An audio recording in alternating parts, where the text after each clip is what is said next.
Hi friends! Suparna life స్టైల్‌కి స్వాగతం.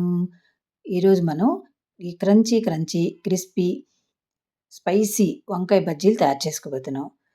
మీలో ఎవరైనా ఈ బజ్జీలు తయారు చేసుంటే మేము కూడా చేశామని, చేయకపోతే చేయలేదని కామెంట్స్ రూపంలో తప్పకుండా తెలియచేయండి. వర్షం పడుతుంది కదా! పైన వడియాలు పాడైపోతాయి, తడిసిపోతాయని పైకెళ్ళానండి వడియాలు తీసుకొద్దామని. ఈ వంకాయలు కనిపిచ్చాయి.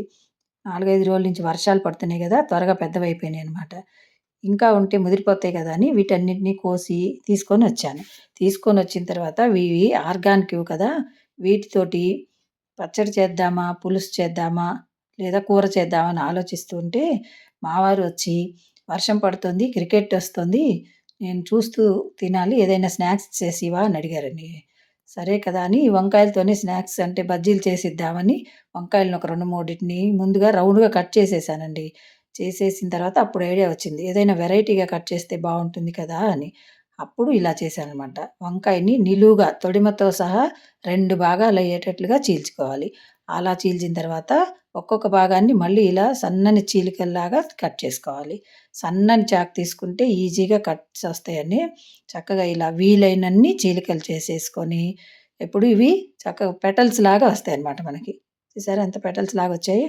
ఇలా అన్నిటిని కట్ చేసి పెట్టుకొని, వీటిని పసుపు, ఉప్పు వేసిన నీళ్ళల్లో వేసి ఉంచుకోవాలి.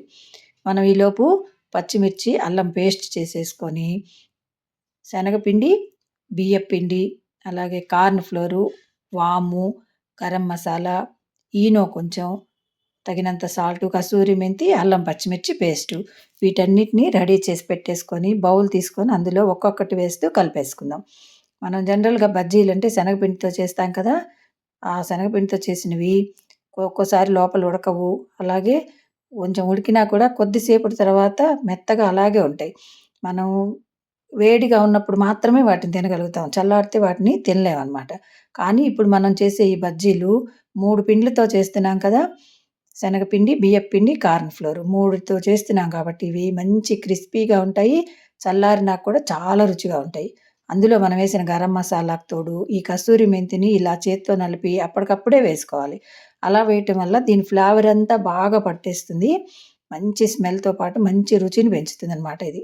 అందువల్ల ఈ కస్తూరి మెంతి కూడా వేసిన తర్వాత వీటన్నిటిని బాగా ముందు మిక్స్ చేసుకొని తర్వాత వాటర్ ఏసుకుంటూ జారుగా కలిపేసుకోవాలి.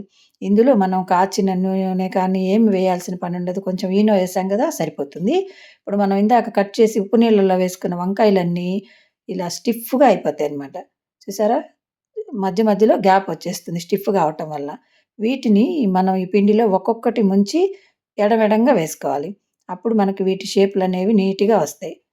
మీడియం ఫ్లేమ్‌లో మాత్రమే ఉంచి ఆయిలు అప్పుడు వీటినేసుకోవాలనమాట. చూసారా ఒక్కొక్కటి భలే షేపులొచ్చాయి కదా! మామూలుగా పిల్లలు వంకాయ బజ్జీలంటే తినరు కదా! అలాంటి వాళ్ళు కూడా ఇలా చేసిన బజ్జీలని అడిగి మరీ తింటారు. మీరే చూస్తారుగా ఒకసారి ట్రై చేసిన తర్వాత.